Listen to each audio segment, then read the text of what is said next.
Good morning everyone.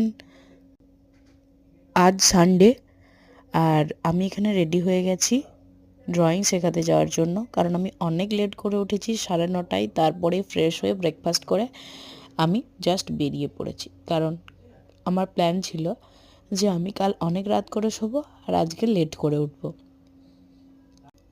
তারপর এখানে তোমরা দেখতেই পাচ্ছ যে আমার খুদের স্টুডেন্টদের আমি ড্রয়িং শেখাচ্ছি। আর আর ওখান থেকে আমাকে প্রতিদিনই কোনো না কোনো মিষ্টি দেয়। তারপরের আর কোনো ক্লিপ আমার কাছে নেই। তারপরে আমি এসে ফ্রেশ হয়ে স্নান করে লাঞ্চ করে শুয়ে পড়েছিলাম। আজ লাঞ্চে ছিল মাছের ঝোল, ভাত, আলু সিদ্ধ, এইসবই। আর তারপরে এখানে ভাই, যেহেতু পরশু মকর সংক্রান্তি আর কালকেই পিঠে বানাতে হয়, তাই ভাই দুধ, তিল, সন্দেশ সমস্ত কিছু এনেছিল। আর তারপরে আমি বসে গেছি মুড়ি নিয়ে, আর তার সাথে সিরিয়াল চলছে। আর যেহেতু আমি বিকালেও একবার চা খেয়েছি ড্রয়িং শেখাতে গিয়ে, তাই মা আমাকে বলছিল আর চা খেতে হবে না, কিন্তু আমি নিজেই দুধ চা বানিয়ে ফেলেছি, দিয়ে খেয়ে নিয়েছি। আর মা আমার দিকে রেগে রেগে তাকাচ্ছিল। তারপর আমি স্কুলের জন্য টিফিন দেখে নিচ্ছিলাম কী কী নিয়ে যাওয়া যায়। আর তারপর তো তোমরা দেখতেই পেলে আমার বাকি কাজকর্ম।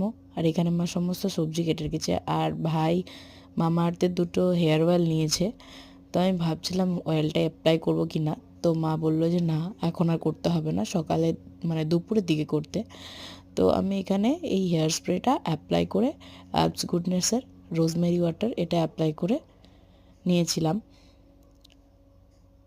আর এখানে একটা পারফিউম ছিল, অনেক দিন ধরে কোনো পারফিউমই আমি ইউজ করি না সেরকমভাবে, তো অনেক দিন ধরে পড়ে আছে, ভাবছি এটা শেষ করে দেবো। আর তোমাদেরকে একটা সাজেশন দিই, তোমরা সবসময় চুল আঁচড়াতে কাঠের চিরুনি ইউজ করবে। আমাকে এই চিরুনিটা আমার এক বন্ধু দিয়েছে, খুব বেশি দিনের না, কিছুদিন আগেই দিয়েছে। তো এটা নিম কাঠের, খুব নিম কাঠের দারুণ একটা গন্ধ আসছে এটা থেকে এখন অবধি। আর তারপরে নাইট টাইম স্কিন কেয়ার। আর তারপরে এই যে আমি ব্ল্যাঙ্কেটের ভেতর ঢুকে পড়েছি। তো চলো আজকের মতো এইটুকুই, আবার দেখা হবে কাল। Bye bye. ব্লগটা ভালো লাগলে অবশ্যই একটা লাইক আর কমেন্ট করে দিও। টাটা।